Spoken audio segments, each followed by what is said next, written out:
Assalamualaikum Assalamualaikum warahmatullahi wabarakatuh.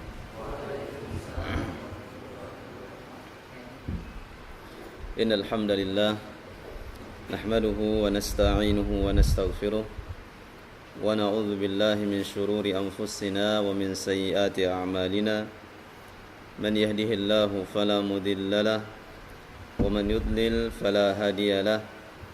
Wa ashhadu an la ilaha illallah wahdahu la syarika lah wa ashhadu anna Muhammadan abduhu wa rasuluhu salawatullahi wa salamu alaihi.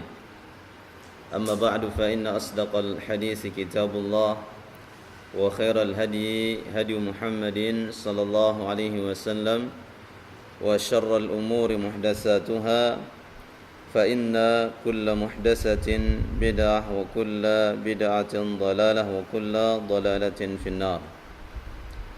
Hadirin sekalian, para siswa SMK 1 Sepinggan ya, yang kami cintai dan dirahmati Allah Subhanahu wa taala.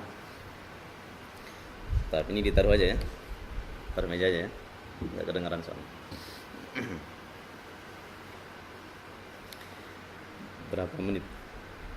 Ceramahnya berapa menit? Setengah jam. Ya. Alhamdulillah, kita memuji Allah Subhanahu wa taala dan kita bersyukur atas nikmat yang Allah Subhanahu wa taala karuniakan kepada kita sekalian. Hadirin sekalian yang dirahmati Allah Subhanahu wa taala, pada kesempatan yang mulia ini, sore hari Sabtu yang berbahagia ini, yaitu ya, kami akan menyampaikan sebuah perkara yang insyaallah sangat penting bagi para pemuda, ya, bagi kita sekalian, yaitu sebuah riwayat dari Nabi sallallahu alaihi wasallam. Nabi sallallahu alaihi wasallam menyebutkan ada 7 golongan manusia yang akan dinaungi oleh Allah Subhanahu wa taala pada hari yang tiada naungan kecuali naungan Allah Subhanahu wa taala. Ada 7 golongan manusia, yang akan dinaungi oleh Allah pada hari yang tiada naungan kecuali naungan Allah Subhanahu wa taala. Di mana itu? Di hari kiamat. Di hari kiamat yang tidak naungan kecuali naungan Allah Subhanahu wa taala. Dan semua kita akan hidup di hari akhirat. Sebagaimana kehidupan kita di dunia ini. Sehingga barang siapa yang berbuat kebaikan, barang siapa yang beramal soleh, maka dia akan mendapatkan balasannya di akhirat kelak. Dan barang siapa di kehidupan dunia ini dia jauh dari beribadah kepada Allah, dia kerjakan berbagai macam maksiat, maka sungguh dia akan menerima balasannya di hari akhirat. Perhatikan saudaraku sekalian, kalau zaman dahulu, kalau ada seseorang yang melakukan maksiat kepada Allah, itu langsung dihukum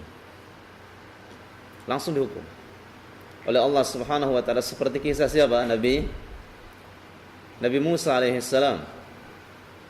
Kisah Nabi Musa alaihissalam bersama Bani Israel.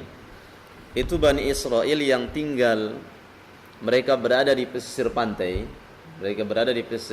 Itu dilarang untuk mancing hari Sabtu. Mereka enggak boleh mancing ikan hari Sabtu di laut, enggak boleh. Dilarang oleh Allah Subhanahu wa taala, terdapat dalam surah Al-A'raf. Akan tetapi pada hari Sabtu ikannya biasa naik. Ikan ini biasa muncul di permukaan air.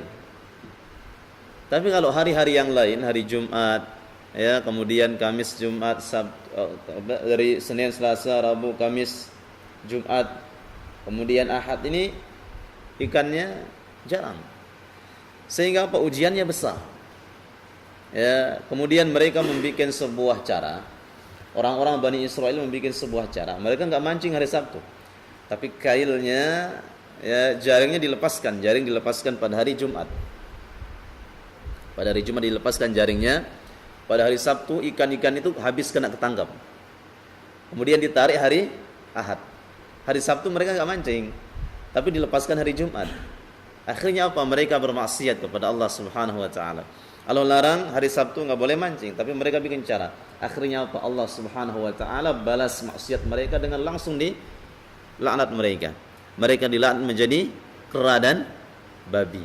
Allah berfirman dalam surah Al-Baqarah, "Walaqad 'alimtumul ladzina i'tadaw minkum fis sabti faqulna lahum kunu qiradatan khasi'in." Dan sungguh kalian telah mengetahui orang-orang yang melampaui batas pada hari Sabtu, kami jadikan mereka sebagai kera dan babi. Langsung dilaknat oleh Allah Subhanahu wa taala. Adapun kita umat Islam, tatkala ada yang berbuat baik pada masa di dunia, mereka enggak akan temukan sekarang. Akan didapatkan di hari akhirat nanti. Kemudian ada yang berbuat keburukan, enggak akan ditemukan sekarang, ya, ditemukan di hari akhirat nanti. Baik. Sekarang kita lihat. Ada 7 manusia, adik-adik sekalian, yang akan diberikan naungan oleh Allah Subhanahu wa taala pada hari yang tidak naungan kecuali naungan Allah. Yang pertama kata Nabi sallallahu alaihi wasallam, imamun adilun, seorang pemimpin yang adil. Seorang pemimpin yang adil. Pemimpin apa saja? Ya, pemimpin apa saja? Kalau di sini ada pemimpin kelas ini, ketua kelas? Ada. Dia sebagai pemimpin kelas. Dia bikin jadwal komisaris, kemudian pembersihan, semua dikasih jadwal. Kalau dia nganggur, ya, kalau ada teman-temannya yang melanggar peraturan langsung dilaporkan kepada guru apa? BP. Kalau dia sudah aman, ya, maka ini pemimpin yang enggak adil. Kelas, atau misalnya pemimpin sekolah, ya, kepala sekolah, atau pemimpin desa, pemimpin masjid, pemimpin masyarakat, pemimpin negara, ya, imam, pemimpin yang adil, mereka diberikan naungan oleh Allah Subhanahu wa taala pada hari naungan, pada hari yang tidak naungan kecuali naungan Allah Subhanahu wa taala.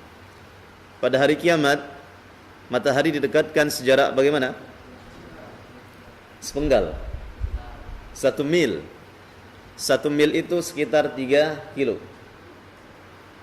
Kalau mil hitungan sekarang sekitar 3 kilo. Ya, kata Nabi sallallahu alaihi wasallam, tudna asy-syamsu yaumal qiyamati minal khalqi qadra mil. Bahwa sungguhnya matahari didekatkan oleh Allah pada hari kiamat dari makhluk sejarak 1 mil.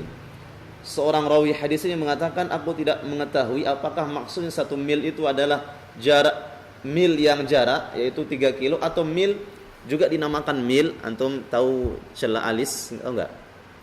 Biasa alis kan dikasih celah yang warnanya hitam. Itu ada tempatnya. Itu dikasih masuk, itu tempatnya kayak sapu lidi kecil, itu dimasukkan. Kemudian dikasih gores di alisnya. Itu nama mil juga. Nah, sebagian ulama mengatakan jaraknya di atas kepala langsung matahari. Toy. Kalau sekarang matahari berapa jaraknya? Ya, 1 orang saja yang mewakili. Silakan. Ya, di depan. Antum. 150 juta kilometer. Ada yang pernah ngukur? Enggak ada kan? Ngarang-ngarang aja berarti. Iya, perkiraan aja. Ya enggak? Iya, enggak ada yang tahu. Intinya matahari ini jauh dengan manusia. Tatkala matahari jauh dengan manusia, seandainya kita berdiri di tengah matahari enggak kuat. Dari pagi sampai sore enggak kuat. Sedemikian jauhnya. Bagaimana dengan di hari kiamat? Apakah kuat? Iya, kuat. Karena apa? Fisiknya orang di hari kiamat berbeda dengan di bumi ini. Kalau di muka bumi ini, di dunia ini, nggak bisa kena angin langsung pilek. Ya enggak? Ya. Kemudian dipukul sedikit langsung kadang-kadang tewas, mati. Kalau di hari kiamat enggak. Kalau di hari kiamat diberikan kekuatan yang hebat, yang besar oleh Allah Subhanahu wa taala.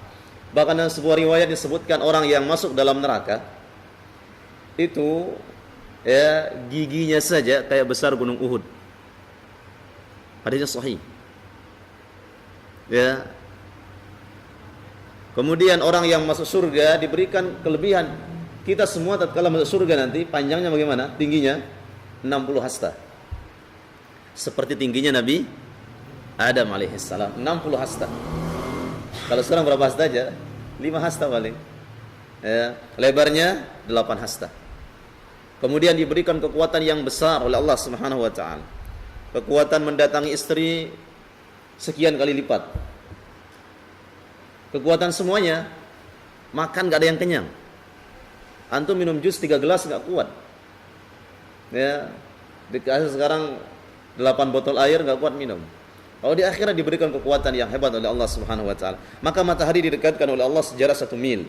Kemudian pada hari itu tidak naungan kecuali naungan Allah Subhanahu wa taala. Yang pertama dinaungi siapa? Imamun adilun, seorang pemimpin yang adil. Ini yang pertama. Kemudian yang kedua, wasyabun nasya'a fi ibadatillah, seorang pemuda yang tumbuh besar karena beribadah kepada Allah Subhanahu wa taala. Antum sekarang ya, adik-adik sekalian, ini bukan pondok pesantren, ya enggak? Otomatis pelajaran agamanya kurang, ya enggak? Namun antum sekarang, ya Anda sekarang mau belajar agama, duduk sekali seminggu walaupun, maka ini sebuah ya perkara, sebuah ibadah yang sangat besar di sisi Allah Subhanahu wa taala. Di sela-sela kesibukan, antum sempatkan belajar ilmu, kemudian nanti di rumah, kemudian antum seterusnya ngaji dan sebagainya. Maka ini pemuda yang tumbuh besar dengan ibadah kepada Allah Subhanahu wa taala mendapatkan naungan. Karena apa? Masa muda ini masa yang penuh ujian, ya enggak? Pada masa sekarang ini emosi lagi tinggi. Ya enggak? Enggak bisa disenggol dikit udah. Ya. Enggak bisa senggol sedikit, enggak bisa salah sedikit, main berantem. Atau emosinya tinggi. Apa saja emosi syahwatnya tinggi. Ya. Enggak bisa ngelihat apa sedikit langsung taib. Akhirnya ujiannya besar. Sehingga apa? Yaitu orang yang muda, ya, seorang yang masih muda, dia bisa menjaga dirinya. Ini lebih utama daripada orang yang tua. Dan sebaliknya, ya, saudaraku sekalian, orang muda, anak muda yang dia bermaksiat kepada Allah, dosanya lebih ringan daripada orang tua. Nabi SAW bersabda dalam sebuah hadis, "Salasatun la yukallimuhumullah yaumal qiyamati wa la yanzuru ilaihim wa la yuzakkihim wa lahum 'adzabun alim." Ada 3 golongan manusia yang tidak akan dilihat oleh Allah, tidak akan disucikan, dan bagi mereka azab yang pedih. Di antaranya siapa? Syekhun zanin, orang tua yang berzina. Dia sudah tua, sudah kakek-kakek, tapi masih keluyuran. Ya. Udah semuanya sudah lemas, sudah loyo. Enggak ada energi, enggak ada apa. Senggol langsung jatuh. Tapi masih juga keluyuran, ya, keluar malam. Jadi dosanya lebih besar daripada yang masih muda. Kemudian dia bermaksiat. Sehingga apa? Kalau orang tua, orang yang sudah menikah, dia berzina, dosanya bagaimana hukumannya? Direjam, dibunuh. Kalau yang masih muda, sekedar dicambuk 100 kali dan dipenjara 1 tahun. Dosanya lebih ringan. Tapi jangan mengatakan, oh kalau gitu ya lebih ringan, enggak apa-apa kalau gitu. Enggak. Ya, walaupun ringan tapi besar juga. Taib. Ini yang kedua. Siapa? Para pemuda yang mereka tumbuh dalam beribadah kepada Allah Subhanahu wa taala. Yang ketiga, wa rajulun qalbuhu mu'allaqun bil masajidi. Ya, seorang laki-laki yang dia hatinya senantiasa terikat dengan masjid. Dia senang ke masjid.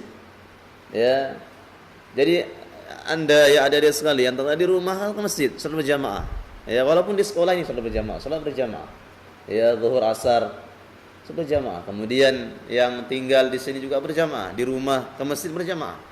Karena sungguhnya orang ini akan dinaungi, orang yang seperti ini, yang dia senantiasa hatinya terikat dengan masjid, ini akan diberikan naungan oleh Allah Subhanahu wa taala di hari kemudian. Yang keempat, wa rajulani tahabba fillah ijtama alaihi wa tafarraqa. 2 orang laki-laki yang mereka saling mencintai karena Allah. Mereka bertemu karena Allah, mereka berpisah karena Allah Subhanahu wa taala. Disebutkan di sini 2 orang laki-laki. Ya, siapa? Si A dengan si B sama-sama saling mencintai karena Allah. Ya.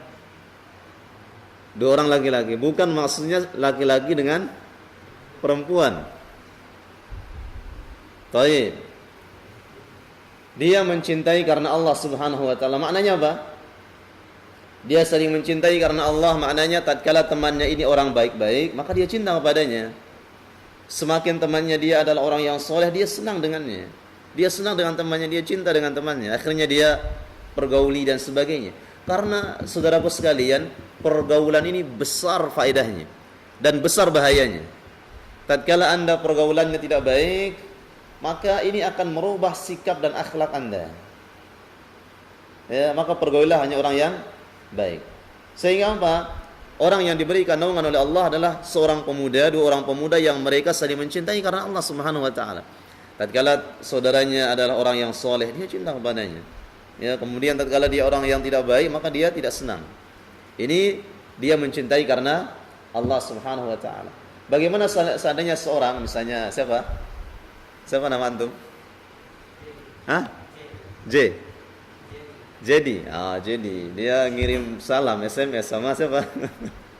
Ya, sama akhwat misalnya. Ya, kirim SMS sama akhwat. Saya cinta kepadamu karena Allah. Benar gak? Ya, ya saya melihat kamu orang berjilbab. Saya cinta karena Allah Subhanahu Wa Taala. Taib. Jadi yang seperti ini kadang-kadang adalah apa? Fitnah. Ya, dan ujian. Artinya apa? Bisikan-bisikan dari syaitan, kadang-kadang rayuan. Karena sesungguhnya ikhwani fi din azakumullah, ya, berkenalan dengan akhwat seorang wanita, kemudian kita menjalin hubungan. Ini pintu dan jalan menuju apa? Maksiat, ya enggak? Enggak ada orang yang berpacaran, ya, enggak ada orang yang berkenalan laki dan perempuan kecuali tujuannya apa?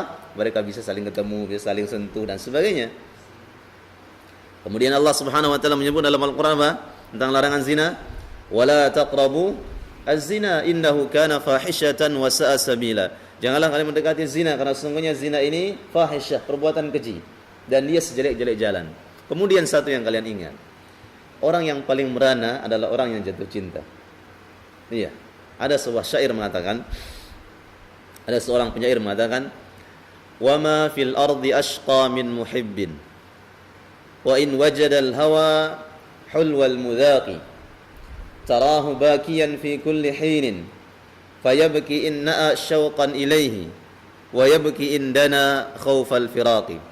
Yang artinya tidak ada orang yang paling merana melainkan orang yang jatuh cinta. Kalian melihat mereka menangis sepanjang hari. Tatkala dia bertemu bersama, dia menangis takut berpisah. Tatkala berpisah dia menangis rindu ingin bertemu. Baik. Ya, maka maksiat ini ikhwani fillah azakumullah, ya. Berkenalan dengan akhwat kemudian menjalin hubungan, ini sebaiknya dihindari. Tatkala kita, ya, karena ini merupakan jalan menuju apa? Menuju maksiat kepada Allah Subhanahu wa taala.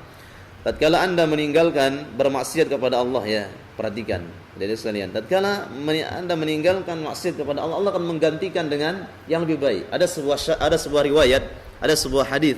Rasulullah menyebutkan, "Man taraka syai'an lillahi 'awadahu Allahu khairan minhu." Barang siapa yang meninggalkan maksiat karena Allah, maka Allah akan gantikan baginya dengan yang lebih baik. Dengan yang lebih baik. Ada seorang akhwat misalnya, dia kalau kita dekat dengan dia, kalau Anda dekat dengan dia, ini bisa terjerumus kepada maksiat, maka Anda tinggalkan karena Allah, Allah akan menggantikan bagi Anda seorang calon, ya, seorang kenalan, seorang calon istri nanti dengan yang lebih baik daripada dia. Betul, wallahi. Kami merasakan dulu. Tatkala saya sekolah, ya. Tatkala saya sekolah dulu, ada, Masya Allah, ada cewek, ya, orangnya paling cantik di kampung saya. Di kampung kecil maksudnya gitu. Masya Allah. Akhirnya apa? Saya mau belajar mondok. Ya, saya belajar mondok, kemudian dia menggoda dan sebagainya. Akhirnya saya bimbang dan bingung, mau pilih yang mana. Kalau saya mondoknya di luar daerah ini, di luar daerah, ya. Sehingga kalau saya tinggalkan daerah saya khawatir jangan-jangan punya saya diambil orang. Ya, khawatir. Jangan-jangan diambil orang nanti. Kemudian dan sebagainya, kekhawatiran. Akhirnya apa? Dia pernah membaca riwayat yang tadi yang kami sampaikan. Subhanallah. Saya yakin kepada Allah Subhanahu wa taala, tatkala kita meninggalkan maksiat kepada Allah, ya, tatkala kita meninggalkan maksiat karena Allah Subhanahu wa taala, akan menggantikan. Dan sadaqallah, maha benar Allah Subhanahu wa taala. Maka barang siapa yang masa mudanya Dia kerjanya di mana-mana, ke sana kemari, di malam hari dia berkeluyuran ke sana kemari, pintu demi pintu, rumah demi rumah. Ya, tidak ada akhwat kecuali pernah dia ya kenal dan sebagainya. Sebut ini mantan saya dulu. Dulu pernah saya kenal sama dia. Ini semuanya. Akhirnya apa? Nanti dia akan diberikan oleh Allah calon yang juga seseorang. Ya. Dia banyak menyisakan bekas sama orang-orang, nanti dia akan mendapatkan sisa juga. Baik. Siapa di antara kita yang ingin seperti itu? Tidak ada, ya? Tidak ada. Ya, kita ingin ya supaya apa? Bersih dan sebagainya. Ya, maka silahkan. Tatkala kita inginkan ya sesuatu yang Allah berikan kepada kita ya pendamping nantinya yang baik dan bagus, maka kita yaitu perhatikan diri kita. Insyaallah. Ini dia yang ketiga, orang yang dinaungi oleh Allah Subhanahu wa taala pada hari kiamat, yaitu seorang yang pemuda yang tumbuh beribadah kepada seorang pemuda yang mereka saling mencintai karena Allah Subhanahu wa taala. Kemudian yang keempat. Yang keempat adalah warajulun da'athu imra'atun dzata mansabin wa jamalin faqala inni akhafu Allah. Yang keempat, yang kelima. Yang kelima adalah seorang laki-laki yang dia diajak bermaksiat oleh seorang wanita yang cantik, dan dia mengatakan aku takut kepada Allah Subhanahu wa taala. Diajak bermaksiat oleh seorang wanita yang cantik. Dia mengatakan aku takut kepada Allah Subhanahu wa taala. Ujian yang paling besar apa bagi laki-laki? Masalah wanita. Sampai ada seorang sahabat mengatakan, "Kuntu asbiru 'ala at-ta'ami wasyarab wa la asbiru 'ala an-nisa." Aku bisa menahan sabar, aku bisa menahan diriku dari haus dan lapar. Ada makanan di sini di depan saya, bisa saya tahan, saya enggak makan, bisa. Walaupun 2 hari di sini bisa enggak makan, bisa. Iya enggak? Bisa. Dan aku tidak bisa bersabar menahan godaan dari seorang wanita. Ada seorang akhwat di sini duduk ya di depan saya 1 jam bisa kuat, 2 jam enggak kuat, 3 jam udah. Ya. Baik. Artinya apa? Ujian yang paling besar bagi laki-laki siapa? Wanita. Seorang wanita. Kita mungkin mudah kita salat, ya enggak? Salat Masya Allah rajin. Kemudian meninggalkan minuman keras, bisa, mudah. Meninggalkan apa lagi? Berjudi, Insya Allah bisa. Membunuh orang, enggak pernah. Bersedekah, rajin. Giliran berdua-duaan sama wanita, susah dihindari, ya enggak? Iya. Subhanallah, besar ujian. Sehingga tatkala seseorang bisa menahan dirinya, ya, ada seorang wanita yang mengajak dia bermaksiat, dia bisa tahan, mereka diberikan naungan oleh Allah pada hari yang tidak naungan kecuali naungan Allah Subhanahu wa taala. Lihat bagaimana siapa Nabi Yusuf alaihissalam. Ya, seorang yang besar ujiannya. Bahkan para ulama menyebutkan mana lebih besar ujian Nabi Yusuf atau Nabi Ayub. Nabi Ayub yang diuji dengan apa? Penyakit. Nabi Ayub diuji dengan penyakit yang sangat hebat, yang sangat parah, dan dia bersabar. Nabi Yusuf diuji dengan seorang wanita yang cantik yang mengajak dia bermaksiat, namun dia sabar menahan diri. Mana lebih besar pahalanya? Ulama mengatakan Nabi Yusuf yang lebih besar. Menahan sakit semua kita bisa, ya enggak? Iya. Menahan syahwat jarang kita yang bisa. Sehingga lebih besar pahalanya. Kemudian, saudaraku sekalian, fitnah wanita ini besar. Sehingga tidak ada yang bisa menahan diri dari fitnah wanita ini kecuali yang diberikan pertolongan oleh Allah Subhanahu wa taala. Lihat Nabi Yusuf alaihissalam. Tatkala Nabi Yusuf diajak bermaksiat oleh seorang wanita, istri raja yang cantik, Masya Allah. Ya, kemudian Nabi Yusuf dikuncikan apa? Pintu, semua pintu. Allah menyebut dalam surah Yusuf, wa ghallaqatil abwab. Wanita ini Zulaikha ini Imratul Aziz, istrinya raja, gubernur Mesir, dia menutup pintu semuanya, pintu ditutup. Pintu ditutup semuanya. Kemudian apa? Pakaian yang menarik, yang transparan, yang ketat dan sebagainya. Kemudian Yusuf dipanggil. Ya, dipanggil Yusuf, silahkan Yusuf, semua sudah siap. Ruangan sudah aman, enggak ada yang perlu dikhawatirkan. Kira-kira kalau seandainya antum ditutupkan pintu sama akhwat di kelas, semua sudah pulang.